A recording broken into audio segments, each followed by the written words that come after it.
بسم اللہ الرحمن الرحیم۔ ہمارا آج کا سبق حضرت علی اور خوارج کے عنوان سے ہے کہ حضرت علی رضی اللہ تعالی عنہ نے جب امیر معاویہ رضی اللہ تعالی عنہ کے فیصلے کو مان کر جنگ بندی کر دی، جنگ روک دی، تو سیدنا علی المرتضیٰ رضی اللہ عنہ کے حامیوں میں سے کچھ لوگوں نے آپ کا ساتھ چھوڑ دیا اور خارجیوں نے فتنہ انگیزی شروع کر دی۔ انہوں نے فساد پھیلانا شروع کر دیا۔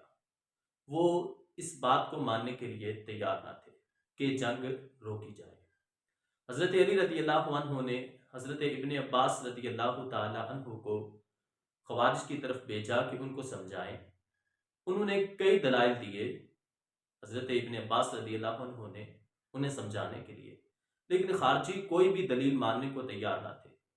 حضرت علی رضی اللہ عنہ نے خود بھی ان کو سمجھانے کی کوشش کی، لیکن وہ اس بات پر اڑے ہوئے تھے کہ جنگ کو روکا نہ جائے۔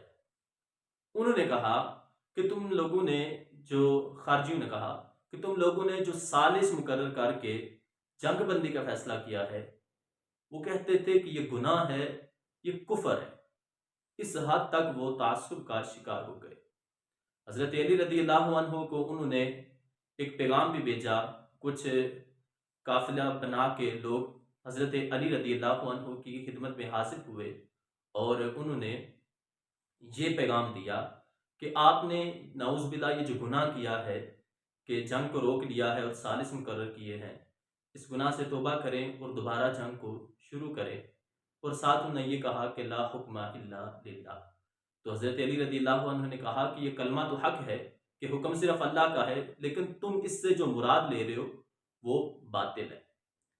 تو اب سارا سمجھانے کے باوجود حضرت علی رضی اللہ عنہ نے حضرت ابن عباس رضی اللہ عنہ کو بھی بھیجا۔ اس سارے معاملے کے باوجود وہ خوارج ماننے کو تیار نہ تھے۔ تو حضرت علی رضی اللہ عنہ نے جب یہ دیکھا کہ وہ ماننے کو تیار نہیں ہے، تو انہوں نے کیا کیا، خوارج نے 10 شوال 37 ہجری کو عبداللہ بن وہب رابسی جو تھا نا، اس کے ہاتھ پر بیعت کر لی اور اس کو اپنا امیر مقرر کر لیا، اور نہرواں کے مقام پر جمع ہونا شروع ہو گئے۔ اس کے علاوہ کوفہ اور بصرہ میں جو خارجی تھے وہ بھی نہرواں کے مقام پر آنا شروع ہو گئے اور انہوں نے جنگ کی تیاری شروع کر دی۔ جب حضرت علی رضی اللہ عنہ کو پتہ چلا کہ ادھر سے جنگ کی تیاری شروع ہے، تو آپ نے بھی اپنی فوج کو تیار کر لیا۔ اب خارجیوں کی فتنہ انگیزیوں میں مزید اضافہ ہو چکا تھا۔ انہوں نے نعوذ باللہ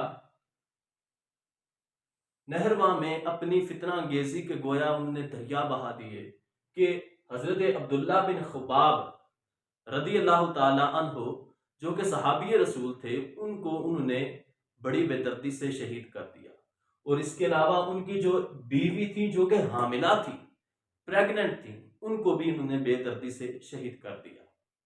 پھر حضرت علی رضی اللہ عنہ نے حارث بن مرہ العبدی کو انہوں نے بھیجا کہ حالات کا جائزہ لے کے آؤ۔ وہ حالات کا جائزہ لانے اور رپورٹ دینے میں کامیاب ہو گئے، لیکن ہوا یہ کہ وہ خارجیوں کے ہاتھ لگ گئے اور خارجیوں نے فوراً انہیں قتل کر دیا۔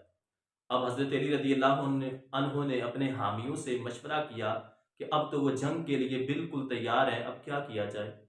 تو خارجیوں کا ایک سردار چلا کر بولا کہ ان سے بحث نہ کرو۔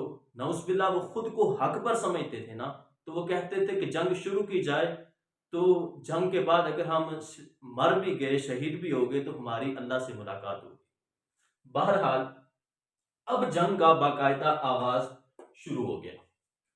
جب آغاز ہو گیا تو حضرت علی رضی اللہ تعالی عنہ نے حضرت ابو ایوب انصاری رضی اللہ عنہ کو ایک جھنڈا عطا کیا، امان کا جھنڈا، علم امان عطا کیا، اور اعلان کروایا کہ جو بندہ اس جھنڈے کے تلے آ جائے گا اسے امان ہے، جو بندہ کوفہ اور مدائن چلا جائے گا اسے بھی امان ہے، کچھ نہیں کیا جائے گا۔ کافی لوگوں نے اس اعلان سے فائدہ اٹھایا اور وہ اس جھنڈے تلے آ گئے۔ کچھ لوگ کوفہ چلے گئے، کچھ لوگ مدائن چلے گئے۔ صرف 2800 آدمی باقی مقابلے کے لیے رہ گئے، اور باقی لوگ تو کچھ تو فائدہ اٹھا کے چلے گئے، اور کچھ تو حضرت علی رضی اللہ عنہ کے کیمپ میں آ گئے۔